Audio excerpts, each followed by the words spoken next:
Telugu cinema వాళ్ళల్లో sense ఉన్న వాళ్ళ గురించి మాట్లాడుకోవాల్సి వస్తే మరీ ముఖ్యంగా సమాజం మీద కనీస బాధ్యత ఉన్నట్లు కనిపించే వ్యక్తుల గురించి మాట్లాడుకోవాల్సి వస్తే శేఖర్ కమ్ముల గారి గురించి మాట్లాడుకోవాలి. సీరియస్లీ, ఢిల్లీలో విద్యార్థులు, పౌరులు అండ్ దేశవ్యాప్తంగా కూడా వాళ్ళు చేస్తున్న ఉద్యమానికి సంబంధించి తాజాగా శేఖర్ కమ్ముల వాళ్ళకు మద్దతు ఇచ్చుకుంటూ చేసినటువంటి పెట్టిన సోషల్ మీడియా పోస్ట్ ఏదైతే ఉందో నిజంగా చాలా భావోద్వేగంగా ఉంది. చాలా చాలా క్లీన్గా, నీట్గా వాళ్ళకు మద్దతు ఇచ్చారు.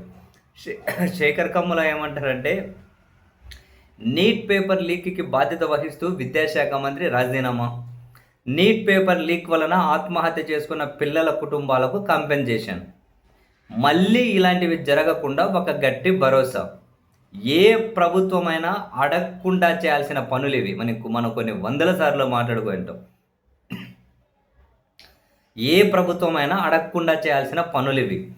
ఈ చిన్న డిమాండ్లు సాధించుకోవడానిక లక్షల మంది పిల్లలు లాఠీ దెబ్బలు తిని రక్తం ఓడుస్తున్నది. తిండి తిప్పలు మాని దెబ్బలకు ఓర్చుకొని రాత్రనక పగలనక ఉద్యమిస్తున్నది. పిల్లలు అకౌంటబిలిటీ అడుగుతున్నారు. ఇందులో న్యాయం ఉంది. ప్రభుత్వం వాళ్ళ మాట వినాలి, వాళ్ళకి భరోసా ఇవ్వాలి, వాళ్ళ స్ఫూర్తిని గెలిపించాలి. మన పిల్లలు గెలిస్తే దేశం గెలిచినట్టు, మన పిల్లలు గెలిస్తే మనం బ్రతికినట్టు, యాక్చువల్లీ ప్రజలు గెలిస్తే ప్రభుత్వాలు గెలిచినట్టు.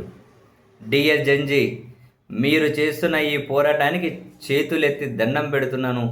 ఐ శాల్యూట్ యూ అని చెప్పి సూటిగా సుత్తి లేకుండా అక్కడగడుగు ఇక్కడొకడిగేసి ఏదో మధ్య మార్గాన్ని కాకుండా చాలా క్లియర్ కట్గా ఆయన మద్దతు ఇచ్చారు.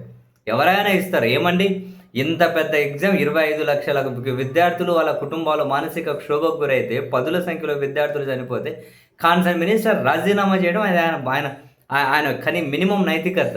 ఆయన రాజీనామా చేయడం, చనిపోయిన కుటుంబాలకు నష్టపరిహారం చెల్లించడం కనీసం ప్రభుత్వ ధర్మం. వివేకతలు అడుగుతున్నది. ప్రభుత్వానికి అంత అహంకారం ఎందుకు? ఎవరు అడిగితే మనం చేయడం ఎందుకు? ఎవరు ఎందుకు అడుగుతున్నారు? దేశ ప్రజలు అడుగుతున్నారు.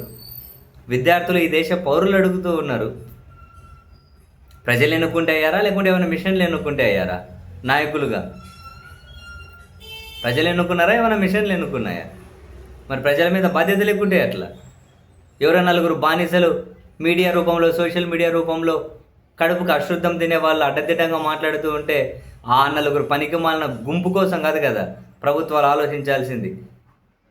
ప్రభుత్వాల ఆ నలుగురు గల్లీ నుంచి ఢిల్లీ దాకా మనకు తెలుగులోనే కనిపిస్తూ ఉంటారు. మనకు తెలుగులో కూడా కొందరు కనిపిస్తుంటారు. చివరికి ఈ ఉద్యమాన్ని ఇంత క్లీన్ ఆందోళనలో కూడా మరేదో రకంగా డైవర్ట్ చేసే ప్రయత్నం చేస్తున్నది. వీళ్ళని చూస్తే అనిపిస్తుంది, కొందరు చూస్తే అసలు ఆడపుట్టుగా అంటే అనకూడదు, కానీ ఆడో మగో పక్కన పెడితే మనిషి పుట్టుక ఎట్లా పుట్టారు?